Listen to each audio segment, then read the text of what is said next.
SSC 26 batch তোমাদের exam কি পিছাবে? যদি পিছায় সেটা কতদিন পিছাবে, নাকি এক্সাম এগিয়ে যেতে পারে, কি ঘটনা ঘটতে পারে, তোমাদের সামনে যে সিচুয়েশনটা আসতে পারে সেগুলা অ্যানালাইসিস করব এই ভিডিওতে। দেখো, এসএসসি 26 ব্যাচের পরীক্ষা হওয়ার কথা ছিল ফেব্রুয়ারির প্রথম সপ্তাহে। নর্মালি এসএসসি পরীক্ষা ফেব্রুয়ারির প্রথম সপ্তাহতেই হয়, কিন্তু আমাদের ফেব্রুয়ারির প্রথম সপ্তাহ থেকে রমজান শুরু হওয়ার কথা আছে, অর্থাৎ রমজান ফেব্রুয়ারির প্রথম সপ্তাহ থেকে শুরু হবে। তো সেই ক্ষেত্রে রমজানের ভিতরে তো এসএসসি পরীক্ষা নেওয়া সম্ভব না, সম্ভাবনা আছে এসএসসি পরীক্ষা বেশ কিছুটা আগিয়ে রমজানের আগেই শেষ করার। সেই ক্ষেত্রে প্রবলেম যেটা হবে, তোমাদের যে সিলেবাসটা আছে এই সিলেবাসটা তোমরা সময়ের ভিতরে হয়তো কভার করতে পারবা না, কিংবা এমন হতে পারে যদি রমজানের আগেই তোমার এসএসসি পরীক্ষা নিয়ে নেয়, অর্থাৎ জানুয়ারিতেই হয়ে যায়, সেই ক্ষেত্রে তোমার সিলেবাস কিছুটা কমাই দিতে পারে। আবার আরও একটা সম্ভাবনা এখানে চলে আসে, যেহেতু ফেব্রুয়ারিতে আমাদের আবার নির্বাচনের ডেট দিছে, নির্বাচনের কারণে আমরা মোটামুটি ফেব্রুয়ারির পরে বা নির্বাচনের পরে যে এসএসসি পরীক্ষা দিতে পারি। কেন? কারণ এসএসসি পরীক্ষা এবং নির্বাচন দুইটার ভিতরে কোনটার গুরুত্ব বেশি? ডেফিনেটলি নির্বাচনের গুরুত্ব বেশি। এবং যখন নির্বাচন যদি ফেব্রুয়ারি মাসে হয়, তাহলে নির্বাচনের আগে কয়েক মাস নির্বাচনী প্রচারণা চলবে। নির্বাচনী প্রচারণাতে দেখা যায় কি আমাদের আশেপাশের যেই পরিবেশ সেগুলো কিন্তু স্বাভাবিক থাকে না, একটু হলেও অস্থিতিশীল পরিবেশ তৈরি হয়। তো সেই ক্ষেত্রে ওই পরিবেশের ভিতরে এত বড় একটা বোর্ড পরীক্ষা আয়োজন করা সরকারের পক্ষে একটু কষ্টসাধ্য হয়ে উঠতে পারে। তারা এটা চিন্তা করতে পারে যে নির্বাচন শেষ হয়ে যাক, তারপরে যে এসএসসি পরীক্ষা নিব। তো এই চিন্তা করলে পরীক্ষা পিছিয়ে যাওয়ার সম্ভাবনা অনেক বেশি। দুইটা ফ্যাক্টর, একটা হচ্ছে রমজানের কারণে, আরেকটা ফ্যাক্টর হচ্ছে আমাদের নির্বাচনের কারণে। যেহেতু এখানে নির্বাচন অনেক বড় বার্নিং একটা ফ্যাক্টর, যদি শুধুমাত্র রমজান হতো তাহলে হয়তো সরকার স্লাইড অ্যাডজাস্ট করে তোমার পরীক্ষাটা আগে নিয়ে নিত। কিন্তু যেহেতু এখানে অনেক বড় বার্নিং একটা ফ্যাক্টর চলে আসে যে নির্বাচন হবে, এই নির্বাচনটাকে অ্যাডজাস্ট করে এসএসসি পরীক্ষা এবং এইচএসসি পরীক্ষা দুইটাই পিছিয়ে যেতে পারে, এবং খুব সিগনিফিক্যান্ট অ্যামাউন্ট অফ মান্থ, মানে বেশ বড় সময়ের একটা ব্যবধান পিছিয়ে যেতে পারে। তো সেই ক্ষেত্রে যদি পিছায়, আমার মনে হয় এটা 2 মাস মতো পিছিয়ে যেতে পারে। ফেব্রুয়ারি এবং মার্চ 2 মাস পিছিয়ে এপ্রিলের দিকে হওয়ার সম্ভাবনা অনেক বেশি। সেই ক্ষেত্রে তোমরা হয়তো একটা ভালো অ্যামাউন্টের টাইম পেয়ে যাবা, কিন্তু চান্স এটাও আছে অনেকটা এগিয়েও যেতে পারে, ডিসেম্বর জানুয়ারির দিকেও তোমার হচ্ছে যে পরীক্ষা হয়ে যেতে পারে। যদি এরকম ঘটনা ঘটে তাহলে অনেক আগে থেকেই তোমরা জানতে পারবা, সেই ক্ষেত্রে তোমার সিলেবাস কমিয়ে দেওয়া হবে। তো মেন্টালি তোমরা আগে থেকে প্রিপারেশন নিবা। পিছিয়ে যাবে এই চিন্তা করে অপেক্ষা করার দরকার নেই, এগিয়ে আসবে এই চিন্তা করে যতটা সম্ভব পড়াশোনা অনেক আগে থেকে করে ফেলতে হবে। পড়াশোনা অনেক আগে থেকে করে ফেলতে হবে। দেখো তোমার হাতে সময় কতটুকু আছে, তুমি যদি একটু দেখার চেষ্টা করো, তোমার যদি নির্বাচনের কারণে পিছিয়ে যায়, আমরা যদি একটু দেখার চেষ্টা করি, নির্বাচনের কারণে যদি পিছিয়ে যাই, আমরা যদি একটু দেখি যে আমাদের হাতে সময় কতটুকু আছে। তুমি ধরো যেই মোমেন্টে এখন দাঁড়িয়ে আসো, এই মোমেন্ট থেকে চিন্তা করো, এই মোমেন্ট থেকে এখন আমরা সেপ্টেম্বরে আসি, তাই না?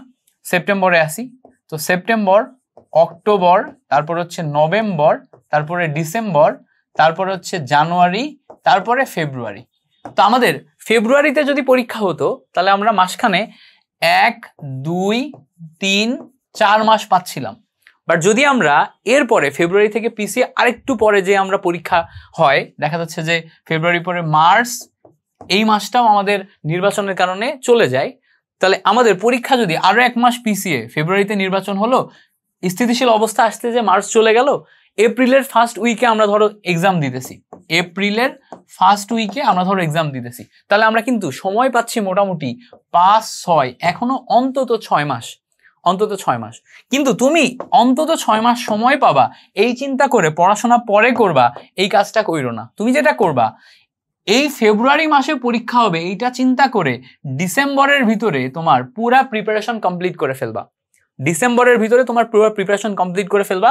আর 4 থেকে 5 বার রিভিশন কমপ্লিট করবা। 4 থেকে 5 বার কি কমপ্লিট করবা ভাইয়া? রিভিশন কমপ্লিট করবা। তো 4 থেকে 5 বার তুমি যদি ডিসেম্বরের ভিতরে রিভিশন কমপ্লিট করে ফেলো, যদি পিছায়ও যায়, পরে 3 মাস সময় পাবা আরো 5 থেকে 6 বার রিভিশন দেওয়ার জন্য এবং অ্যাডভান্স প্রবলেম সলভের জন্য। এমন হতে পারে এই 3 মাস তুমি আরো কয়েকবার রিভিশন দিয়ে অ্যাডভান্স প্রবলেম সলভ করে তুমি অলিম্পিয়াড লেভেলে যে সমস্ত জায়গাগুলো আছে সেখানেও ভালো করতে পারো। তোমার ফিজিক্স, কেমিস্ট্রি, ম্যাথ, বায়োলজি এগুলোর বেসিক এত ডেভেলপ হয়ে যাবে যে এইচএসসি সেগমেন্টের অনেক বেসিক এখানেই তুমি শিখে ফেলতে পারো। এবং তোমার মার্ক পাওয়ার সম্ভাবনা অনেক বেড়ে যাবে। সো তোমাদের হাতে একটা বড় সুযোগ, যেহেতু নির্বাচনের কারণে পিছানোর সম্ভাবনা আছে, তোমাদের হাতে একটা খুব বড় সুযোগ এই জায়গাতে অ্যাডাপ্ট করে খুব ভালো মতো নিজের প্রিপারেশনটা নেওয়া। আমরা আমাদের ITS একাডেমি থেকে অক্টোবর থেকে ইনশাল্লাহ চেষ্টা করব তোমাদের জন্য one shot CQ MCQ basic class দেওয়ার জন্য। যারা যারা এই চ্যানেলে এই ভিডিওটা দেখতেছো তোমরা অবশ্যই চ্যানেলে সাবস্ক্রাইব করে যাবা। আমাদের চ্যানেল থেকে one shot CQ MCQ basic সব ক্লাস পাবা।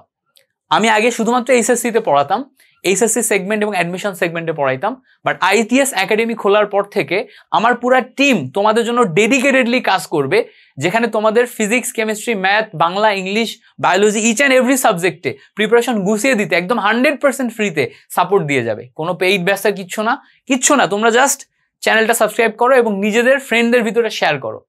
সবাইকে জানাই দাও যে ITS একাডেমি বলে মিল্টন ভাইয়ার একটা স্টার্ট আপ আছে, একটা এডটেক প্ল্যাটফর্ম আছে, যেই প্ল্যাটফর্ম আমাদেরকে একদম 100% ফ্রিতে সাপোর্ট দিচ্ছে এবং 100% ফ্রিতে সাপোর্ট দিবে ইনশাল্লাহ। আমার টিম পরিপূর্ণভাবে তোমাকে সাপোর্ট দিয়ে যাবে। সো চেষ্টা করো এক্সাম যতটুকু পিছাক বা না পিছাক ওইটার দিকে ফোকাস না করে ডিসেম্বরের ভিতরে তোমার প্রিপারেশন 100% গুছিয়ে ফেলতে। ডিসেম্বরের ভিতরে 100% প্রিপারেশন গুছিয়ে ফেলো, আমাদের সাথে আগাও। আমরা MCQ, CQ, one shot class, basic class, solve class, suggestion class each and everything দিয়ে তোমাকে সাপোর্ট দিয়ে যাব। তুমি শুধু কমেন্টে জানাবা, আমাদের কমিউনিটি গ্রুপগুলোতে অ্যাক্টিভ থাকবা, তাহলেই হবে। ওকে, সো আশা করি বুঝতে পারছো জিনিসটা। এই কোশ্চেনের অ্যান্সার পেয়ে গেছো।